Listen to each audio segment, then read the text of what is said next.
ఆయన ఎక్కడికి వెళ్ళాడన్న దాని కొరకు మనం చూస్తే ఆ మాటను మనం చూసినప్పుడు పరిశుద్ధాత్మ దేవుడు అన్నాడు, అతడు పరదేశుకి కూడుకోబడిన స్తోత్రం. పరదేశి అనగా పరలోక రాజ్యం. 3 ఆకాశం అంటే ఆకాశము, మరొక మధ్య ఆకాశము, ఆ తర్వాత మహా ఆకాశాన్ని, 3వ ఆకాశాన్ని పైకి వెళ్ళిపోయాడు. పరలోకం ఎక్కడ ఉంది?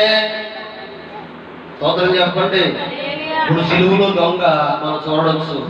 లోకాసువార్త 23వ అధ్యాయంలో మనం చూడవచ్చు 42వ వచనంలో. అప్పుడు వరకున్నట్టు బందిపోడు దొంగలిద్దరు కూడా యేసు ప్రభు వారిని దూషించారు, యాదన చేశారు, అవమానపరిచారు. అట్టి వారిలోనంట మరి కుడివైపు దొంగ ఏమన్నా తెలుసా? రెప్పపాట్లు మారిపోయాడు. రెప్పపాట్లు మారిపోయాడు. యేసు నీ రాజ్యంలోకి వచ్చినప్పుడు నన్ను జ్ఞాపకం చేసుకోమని చెప్పినప్పుడు హల్లెలూయా. మా సరికి వచ్చాం.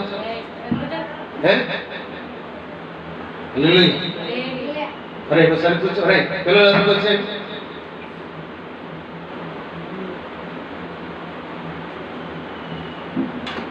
కుర్చీలో కూర్చున్నప్పుడు కనపడినప్పుడు ఎందుకు అక్కడ కూర్చుంటారు, లేచి నిల్చుంటారు, ఇలాగా కిందకు కూర్చుంటే చక్కగా అంటారు కదా. అది అలా చేయొచ్చు. నువ్వు కూడా దగ్గరైనా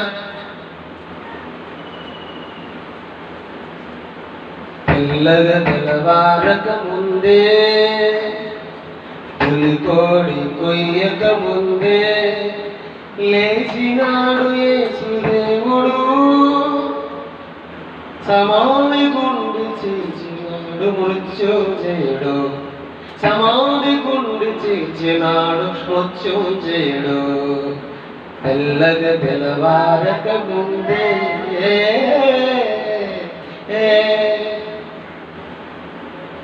ఈ గుడిని పడగొట్టమన్నాడే,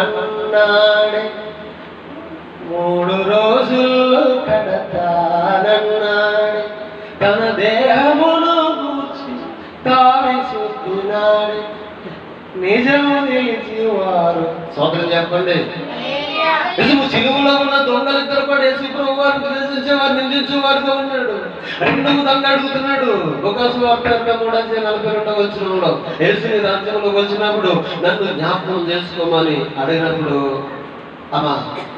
ఆయన నేడు నాతో కూడా పరదేశంలో. స్తోత్రం చెప్పండి, గట్టిగా చెప్పండి. ఎక్కడ ఉన్నామంట? రెప్పపాట్లోనంట. పరదేశికి ఈ దొంగ యేసుక్రీస్తు వారితో పాటు కూడా అంట ఎక్కడికి వెళ్ళిపోయాడంటే